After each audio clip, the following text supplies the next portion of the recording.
एक एग्जाम्पल है, show that the relation r dash on the set R of real numbers defined by this is neither reflexive nor symmetric nor transitive.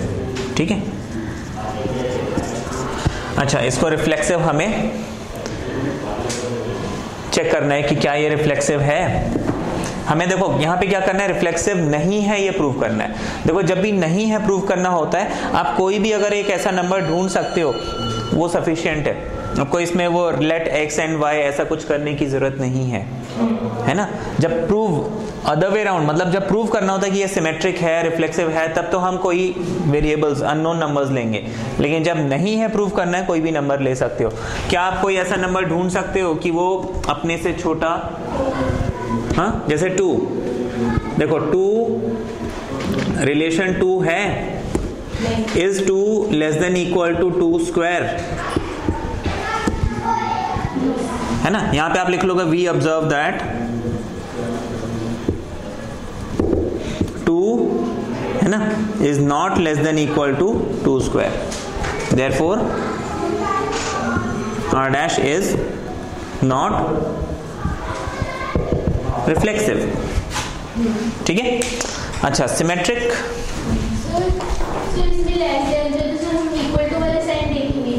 Less than या equal to हम कोई भी sign देखेंगे, अगर दो में से एक भी कंडीशन सेटिस्फाई हो गई तो हम उसको ओके मानेंगे। लेकिन यहाँ तो दोनों कंडीशन सेटिस्फाई नहीं हो रही है ना। सर हो तो रही है, 2 is less than 4।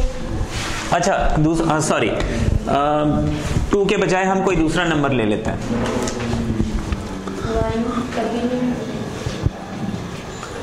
Let's say 1/2 कोई फ्रैक्शन ले लेते हैं।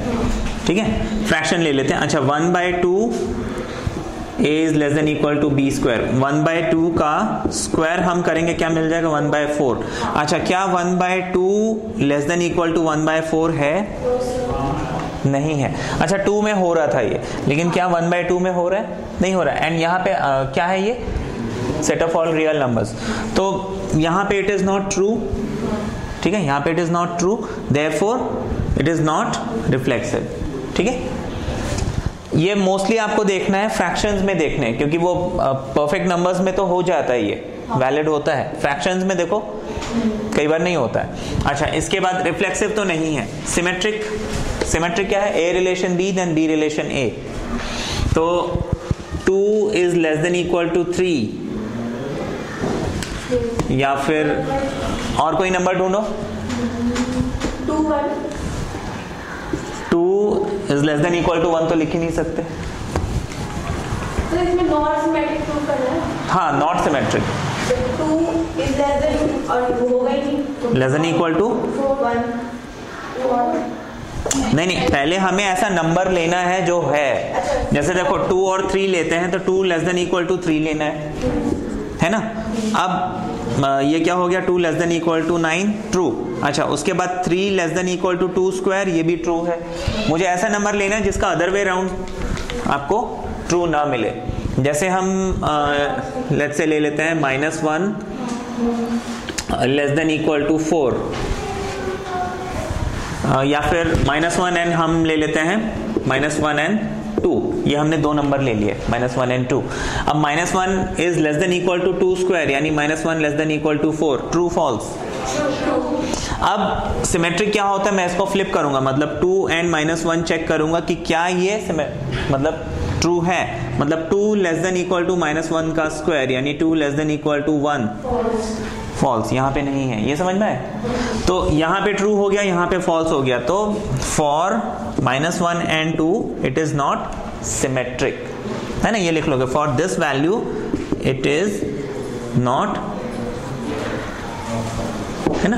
बस थोड़ा सा सोचने की बात है। आप कोई भी ऐसा नंबर फाइंड आउट कर लो, ज्यादा टाइम नहीं लगेगा, है ना। और परफेक्ट नंबर नहीं मिलता तो you go to the negative side, negative numbers ढूंढ लीजिए या फिर फ्रैक्शंस ढूंढ लीजिए, कहीं ना कहीं आपको मिलेगा। ओके, तो यहाँ पे देखो ये सिमेट्रिक नहीं है। नेक्स्ट ट्रांजिटिव, सीधा ऊपर लिख देंगे नंबर और ये कर देंगे तो नीचे। हाँ, नंबर को we observe that for this number ये चीज नहीं हो रही है, आप लिखोगे hence it is not symmetric या hence it is not transitive, whatever. इतनी सब स्टोरी लिखना चाहते हो लिख लो, बट इतना डिटेल में नहीं लिखना होता. You just right let us, जैसे हमने ले लिया फॉर, जैसे यहाँ पे क्या हमने 2 और -1 लिया था, -1 2 लिया था, 2 -1 लिया था. तो फॉर 2 -1 वी ऑब्जर्व दैट, है ना. फिर आप वो लिख लोगे सारा. -1 is less than equal to 2 square, but 2 is not less than equal to -1 का square. हाँ, hence it is not symmetric. ठीक है.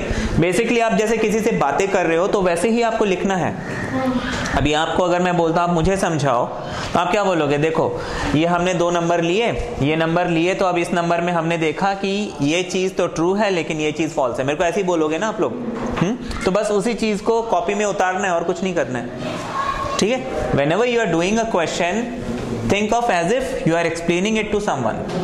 जब क्वेश्चन में आप राइट डाउन करते हो, आप ये मान के चलो आप ये चीज किसी को समझा रहे हो. राइट इट डाउन, वो अपने आप उसका सोल्यूशन हो जाएगा. Okay. Transitive, find some numbers.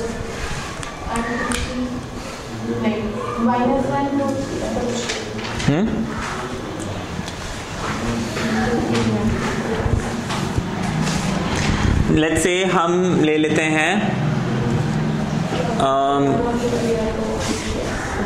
2 and -3, ठीक है, एंड लेट्स से -3 and 1, ऐसे लिख सकते हैं. देखो 2 is less than equal to -3 का स्क्वायर होगा. अच्छा, -3 is less than equal to 1 का स्क्वायर होगा. लेकिन क्या 2 less than equal to 1 का स्क्वायर होगा? कोई भी नंबर ले सकते हैं. It's totally up to you. ठीक है. हो गया प्रूफ. इसके नीचे फिर सिर्फ स्टेटमेंट लिखना है. We observe that for these 2 pairs it is not transitive. ठीक है.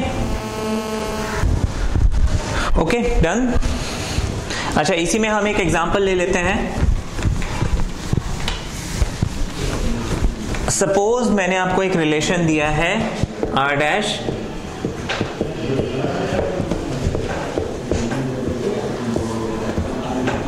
A is less than B, A and B are all real numbers. आपको इसमें प्रूव करना है कि ये जो रिलेशन है it is reflexive transitive but not symmetric. ठीक है. ये जो रिलेशन है it is reflexive transitive but not symmetric, है ना. रिफ्लेक्सिव भी है, ट्रांजिटिव भी है, सिमेट्रिक नहीं है. सिंपल सा इसके सॉल्यूशन में हम क्या लिखेंगे, देखो जो मुझे प्रूव करना है उसके लिए मैं रैंडम एलिमेंट्स लूंगा, है ना. रिफ्लेक्सिव के लिए देखो A is any number, let A be any arbitrary number, है ना. तो A is less than equal to A, true false, therefore A is related to A, है ना. कोई भी number less than equal to itself होगा, obviously equal होगा, तो रिफ्लेक्सिव तो है. ये इतना समझ में आ गया. इसके बाद सिमेट्रिक, ट्रांजिटिव है, प्रूव करना है ना. ओके.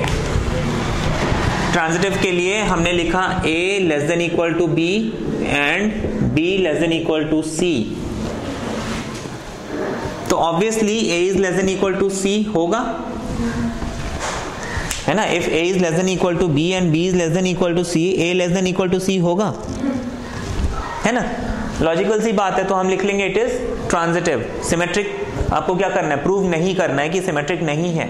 उसके लिए आप क्या करोगे, कोई भी रैंडम नंबर ढूंढ लो. 2 1, वेरी गुड. कोई भी नंबर ले लो आप. हमें सिमेट्रिक प्रूव नहीं करना है तो हम लिखेंगे 1 is less than equal to 2 but 2 is not less than equal to 1, है ना. 2 and 1 जैसे आपने बोला, तो 1 is less than equal to 2 but 2 is not less than equal to 1, therefore it is not symmetric. Simple है.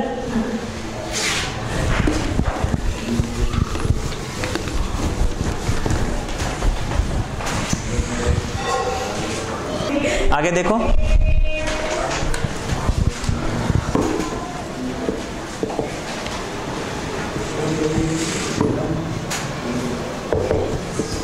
Equivalence relation, अगर कोई भी relation at the very same time symmetric,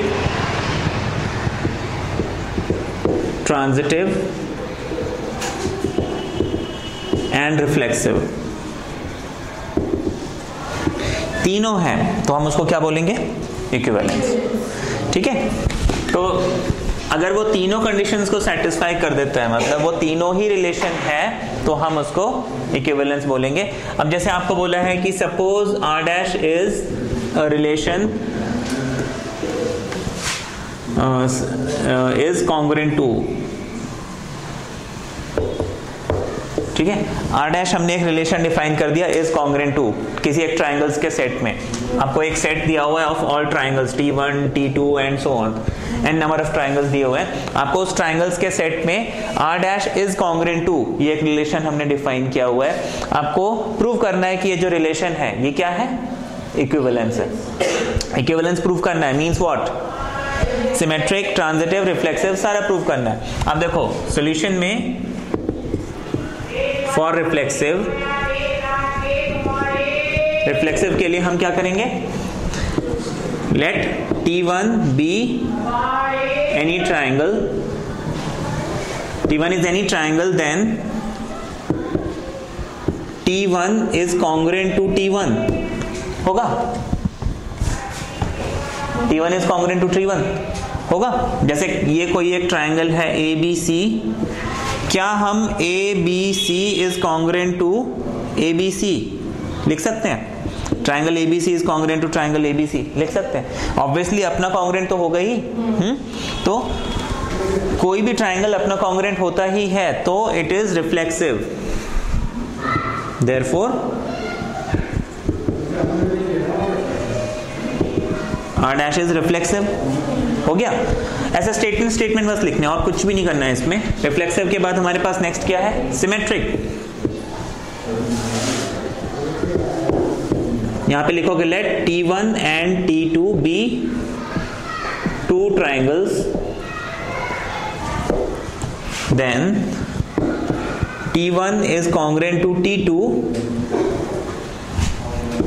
it means T2 is congruent to T1 लिख सकते हैं। अगर एक triangle ABC मेरे पास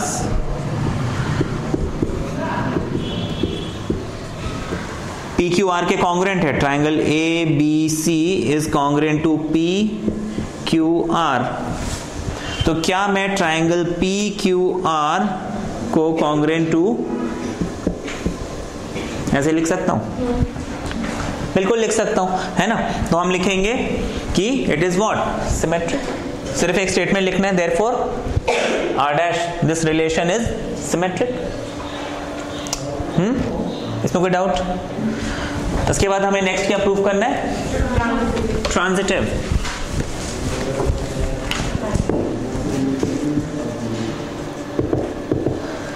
आप लिखोगे T1, T2, T3। देखो हमें हमेशा रिफ्लेक्सिव के लिए बस एक एलिमेंट लेना होता है, सिमेट्रिक के लिए 2, ट्रांजिटिव के लिए 3, बस 1 2 3 ये आपका जो है 1 2 3 में इसको सॉल्व करना है। अब यहाँ पे T1 is congruent to T2 and T2 is congruent to T3, है ना। जैसे मेरे पास ABC है, PQR एंड, तो ये दोनों ट्राइंगल अगर कॉन्ग्रुएंट हैं एंड ये दोनों ट्राइंगल कॉन्ग्रुएंट हैं, तो क्या ये दोनों आपस में कॉन्ग्रुएंट होंगे? ऑब्वियसली होंगे, है ना। ये भी हम छोटी क्लास में पढ़ चुके हैं, है ना। तो आपको स्टेटमेंट्स पर लिखने पड़ेंगे कि T1 is congruent to T2, T2 is congruent to T3, that is है ना T1 रिलेशन T2, आपको ये रिलेशन वाला है ना, R डैश है यहाँ पे तो R डैश लगाना, T1 relation to T2 and T2 relation to T3 implies T1 is related to T3। therefore बस इतना लिखने के बाद आप लिख लोगे therefore it is what? Transitive।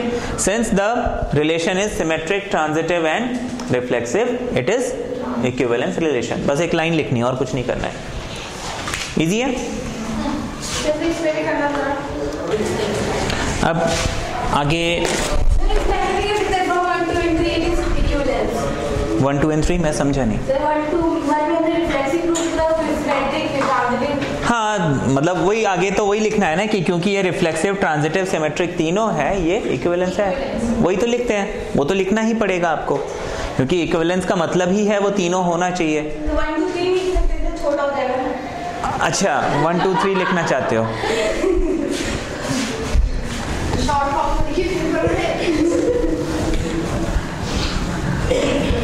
अब देखो आपको जैसे एक सेट दिया हुआ है, let's say A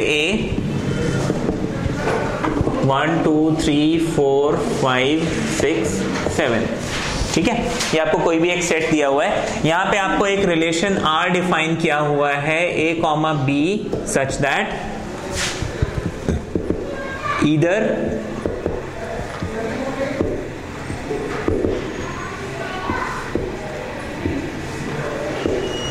A and B are both odd or even, ठीक है, A and B are both odd or even, ये आपको प्रूव करना इक्विवेलेंस रिलेशन है। देखो बहुत सिंपल सा क्वेश्चन है, आपको यहाँ पे बोथ ऑड का मतलब मेरे पास यहाँ पे देखो what is relation, it is basically a subset of A cross B, ये हमने पढ़ा था। अच्छा यहाँ पे एक ही सेट है तो R relation is a subset of A cross A, ये बात समझ में आ गई।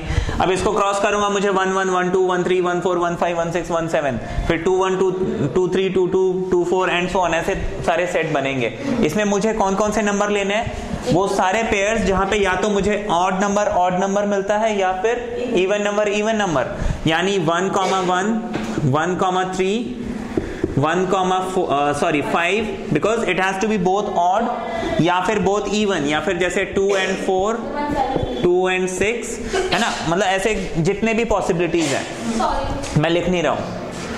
ओके मतलब ये होगा उस रिलेशन का पूरा सेट, ये बात समझ में आ गई, ये हमें नहीं लिखना है। अच्छा अब यहां पे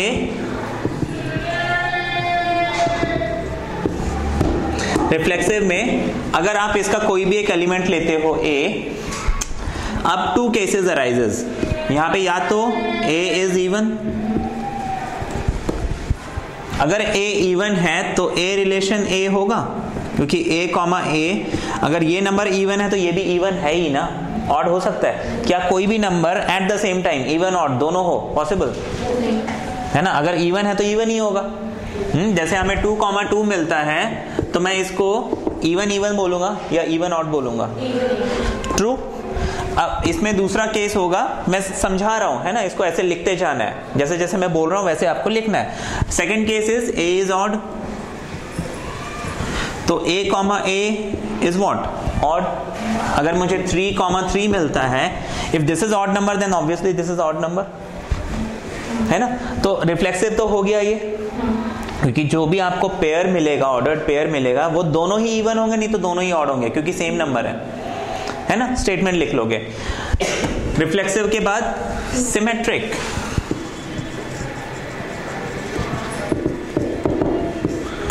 अगर A and B are both even then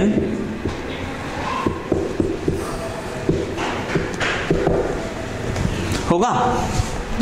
अगर मैं इसमें बोलूंगा कि देखो if A and B are both even, है ना, ये ब्रैकेट नहीं लगाते हैं, if A and B are both even then B and A are also both even, होगा। ओके यहाँ पे अगर A and B are both even then obviously B and A should be even, that means it is what, symmetric। आप यहाँ पे लिखोगे A relation B then B relation A। अच्छा यहाँ पे या तो A and B both odd होंगे, या तो दोनों इवन होंगे या तो दोनों ऑड होंगे, है ना। अगर दोनों ऑड हैं तो फिर B और A भी तो दोनों ऑड होंगे, therefore it is what, symmetric। Transitive के लिए आप क्या करोगे,